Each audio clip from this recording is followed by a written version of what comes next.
guys! Ike's here and welcome back to my channel!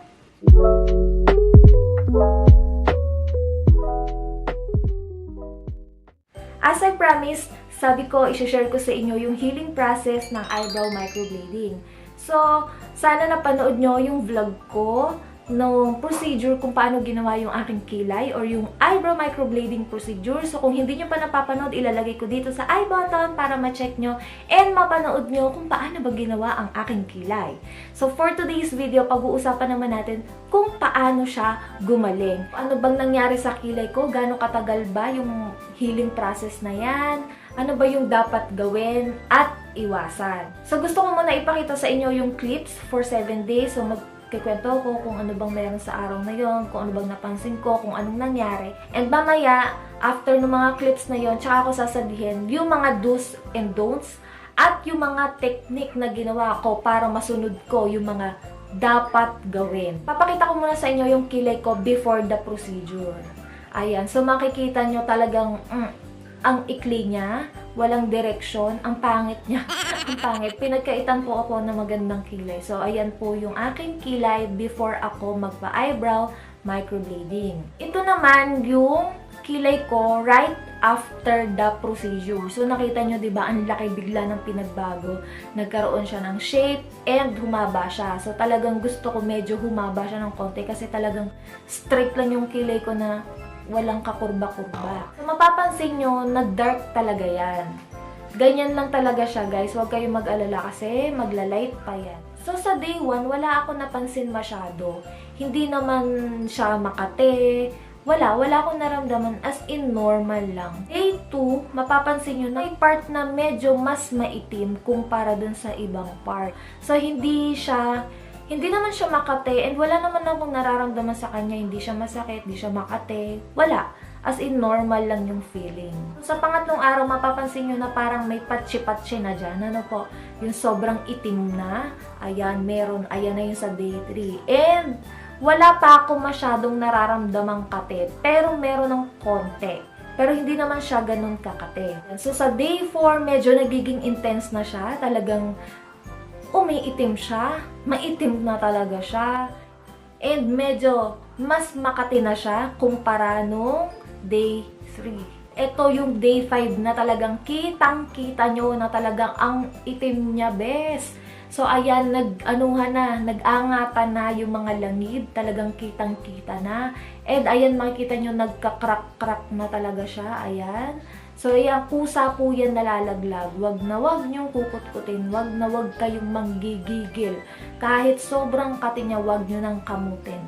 Day 6. Day 6, napansin niyo, medyo wala na. Wala na yung langib. Ano po? So, bakit biglang naubos yung langib? Kasi, mamaya ko na lang ikikwento. Basta, mamaya ko ikikwento. So, yung pang 7th day ko, talagang makikita nyo na talagang wala na yung langib. Paubos na siya. Ayan, andito na nga tayo, ipapasok na natin yung do's and don'ts. Number 1, wag na wag nyo po siyang babasain for 7 days. So, 7 days, paano yun? Hindi ba ako maliligo? Pwede ka namang maligo, pero iwasan mo yung part ng kilay. So, ganito ang diskarte ko. Ano po?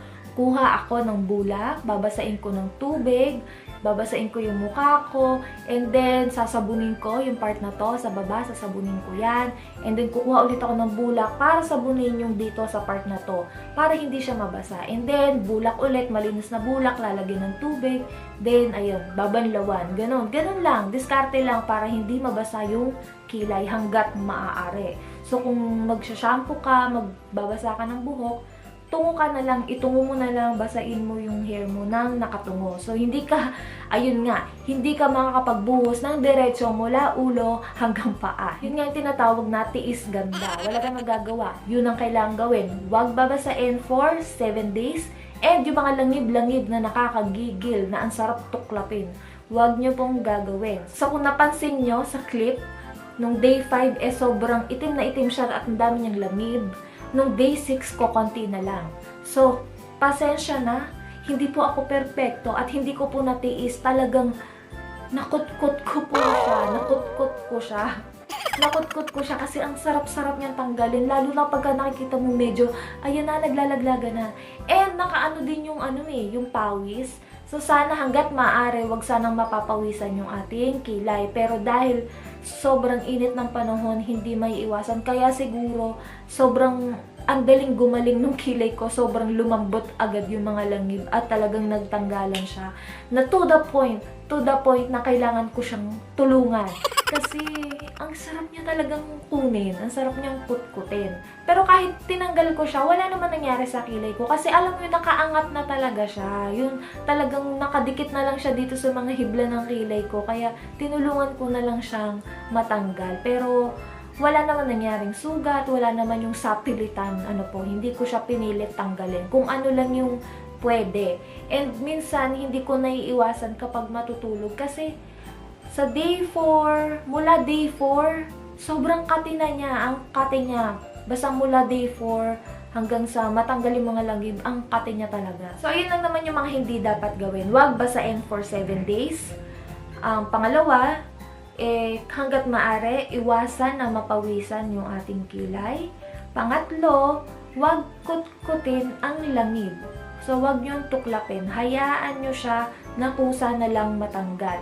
So, kung siguro hindi ko siya tinulungan matanggal, siguro hindi lang 7 days, no? Siguro mga aabutin pa ng 10 days bago tuluyang matanggal yung aking langib sa kilay. Pero dahil nga po, makasalanan po ang aking mga daliri. Talagang hindi ko po napigilan natanggalin yung mga langib. Pero tinulungan ko lang naman po silang matanggal. Pero wag nyo pong gagayahin. Wag na nyong gagayahin. So, kailangan nyo din panatilihing malinis ang paligid ng inyong kilay habang naghihil. So, ito yung kilay ko after 1 month. Nakita nyo naman, wala ko nilagay na kahit anong product sa kilay ko.